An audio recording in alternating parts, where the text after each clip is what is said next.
All right, people, good afternoon. What is going on? Victory Monday rolls on, and you guys know what else we typically do on Monday. We talk about snap counts. So, time for a little snap count Monday. It was kind of a weird game, honestly. The offense didn't stay on the field very much. They either scored really quickly or they punted really quickly. So, I do think that it was one of those, it was kind of another typical game for this team, but taken to an extreme. Because think about it like this: the Seahawks gave up a punt return touchdown, and they only had 48 plays offensively. That almost never happens. And usually, by the way, it's a recipe for disaster. So this offense has found a very creative way to get by without necessarily staying on the field very much, but they really, really do not know how to stay on the field.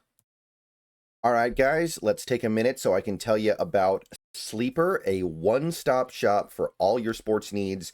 You can celebrate and chat on sports games in real time with other users. You can get the fastest scores, blazing fast sports news and sports alerts right at your fingertips. And of course, you can use Sleeper to play in fantasy leagues and win real money on picks contests. This is the way sports were meant to be enjoyed together. So download Sleeper today.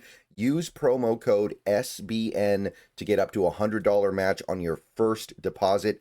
And you can pair that with another promo they have right now where you can get a $20 entry free with no deposit required. So get both of those things going. Terms and conditions apply. See Sleeper's terms of use for details.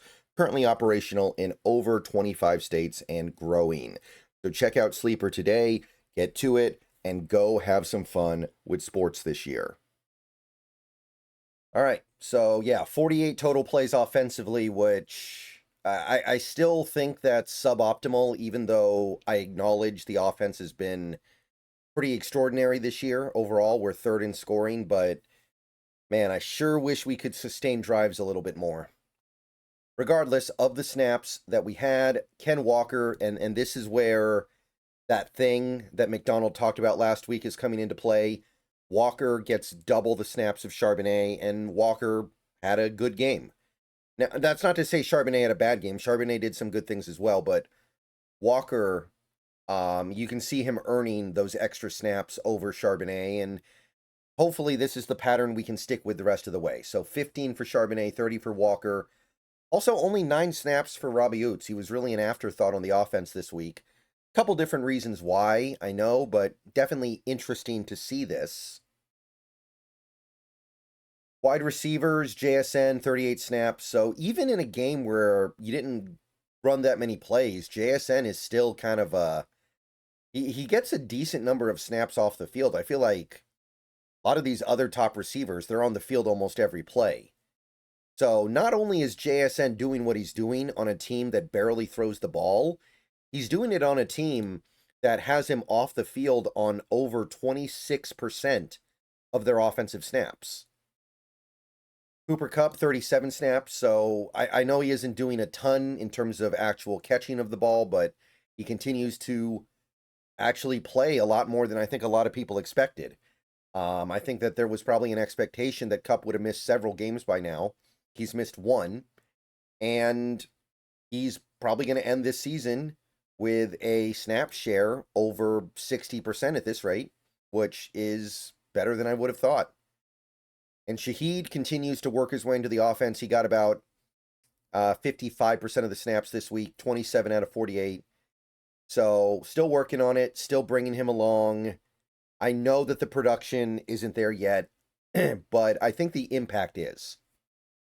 I want to say that. I think Shaheed's presence on the field is causing teams to play the run differently, and that's why we have had a couple of fairly successful games running the ball since he got here, better than the previous games. Bobo back on the field, although 5 snaps, I mean, Torrey Horton's injured right now. You're not going to get a much better opportunity to get snaps than right now, and Bobo just isn't getting them. So 5 snaps. Cody White, 11 snaps. So he continues to kind of get the just run around and do cardio snaps in the offense, but there isn't a big demand for receiver stuff at the moment, so not a lot. And that's it for the receivers. Tight end, A.J. Barner, kind of typical for him, plays most of the game. He's up to a 77.4 snap share. He's played more snaps this year than JSN. And A.J. Barner, remember, there was that one game against Arizona where he didn't play very much because he was not 100%, and it was a blowout. So we could afford to mess around a little bit, but 38 snaps, 18 for Arroyo. So still not really picking up that snap share, and I don't know if he's going to anytime soon because of Shaheed. I think that Shaheed has kind of come in here and probably really reduced the amount of 2 and 3 tight end sets that we're looking to do. And Nick Collerup, 10 snaps. Probably going to lose his snaps to Saubert when Saubert gets back, which could be this week, but right now he's actually getting a decent amount of playing time. And Brady Russell got 1 snap, I think, near the goal line. Okay, offensive line, very simple this week. Every starter played the whole game, all 48 snaps. Josh Jones got 1 snap in jumbo near the goal line, and that's it. So very easy, very simple. Not much to say, just typical stuff. Okay, defensively, 76 snaps. And that's kind of what happens a lot of the time when your offense can't stay on the field for long periods. The defense ends up on the field for long periods. Now, again, in this game, it wasn't necessarily a terrible thing, but 76 continues to be the magic number here. And game after game after game, we have 76 defensive snaps. We are probably going to be right near the top of the league for total defensive snaps when all this is said and done. We're averaging, what, almost 70 defensive snaps a game. We've had one game this year with a low number of defensive snaps. It doesn't seem like it's a problem for this team. It is kind of annoying, though, because I know that if this offense could reliably run the ball, this would not be happening. But the fact that their run game is so inconsistent is creating this. Okay, Big Cat had to play over 60 snaps this week, second time this year. He's not old yet, so I'm not super worried about it. It is a little bit annoying to me that we can't get Big Cat a little bit more of a day off in a game like that against the Titans. We're not doing a terrible job managing his snaps this year or anything. He's played less than 75%. But I don't know. I wish that we either had one more body on the defensive line, or I don't know, maybe we had an edge rusher that could pin down a little bit occasionally, like just something so that Big Cat doesn't have to play over 60 snaps in a game against the Titans. Murphy, not far behind, by the way, 58 snaps. Both guys played really good, so I don't think it's a big problem. But as Leonard Williams gets older, and I'm hoping he stays a Seahawk for a while, there needs to be some rotation to limit this from happening. And Mike Morris, while he did get back on the field defensively this week, he had 11 snaps. And you also saw Peely get 18 and Bohanna get 4. Without Jaron Reed, there is a hole that this team is not really capable of filling right now. They don't trust the other guys enough. Jaron Reed was giving you 30 snaps a game, 30 to 40.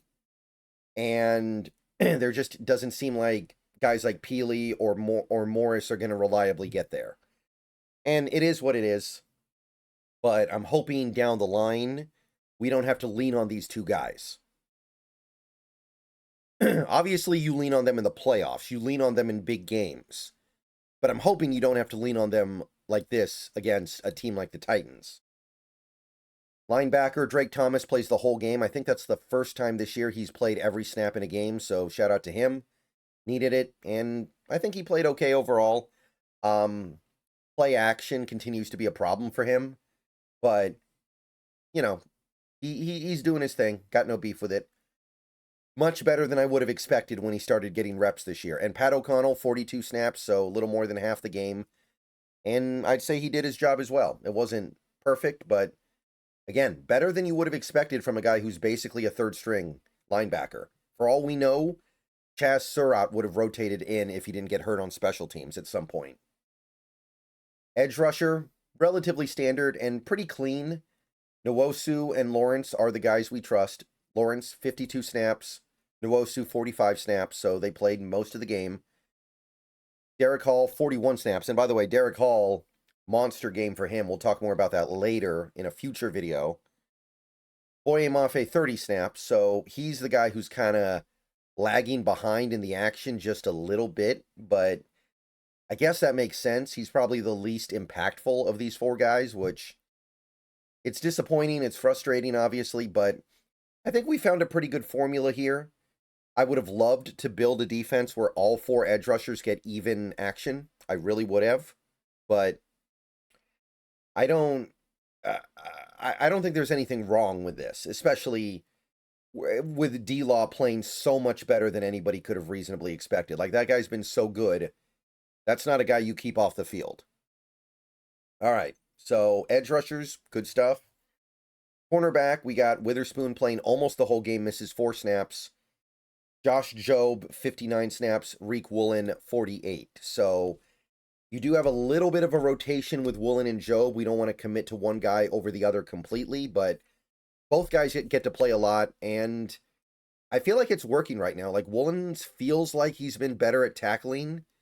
Woolen feels like he's been a little bit better in run support, and he's also cleaned it up in coverage, and I don't think Jobe played a great game yesterday or anything like that, but overall I think that we're getting pretty decent play from him, and I guess this works. I'm not a huge fan of rotating at positions like corner, but it is one of those circumstances where one guy does have a little bit of a deficiency in one area that you want to mitigate.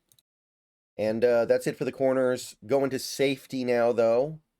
We get a full game, every snap from Kobe Bryant, 76. So, makes sense, totally standard, perfectly normal.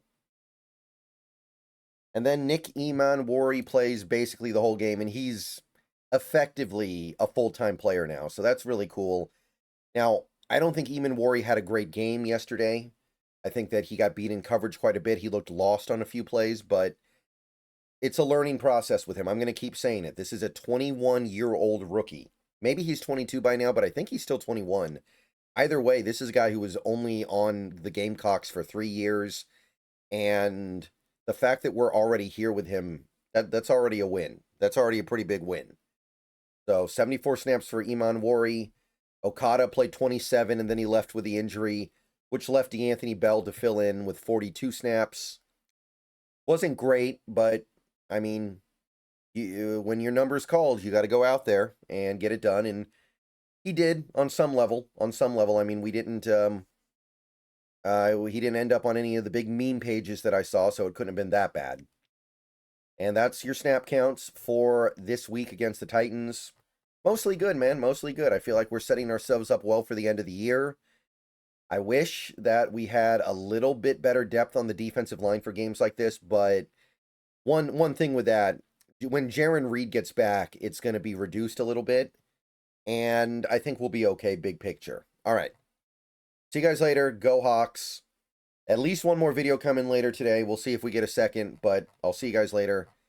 And I hope to see you guys tomorrow as well as we continue through the 48-hour grace period.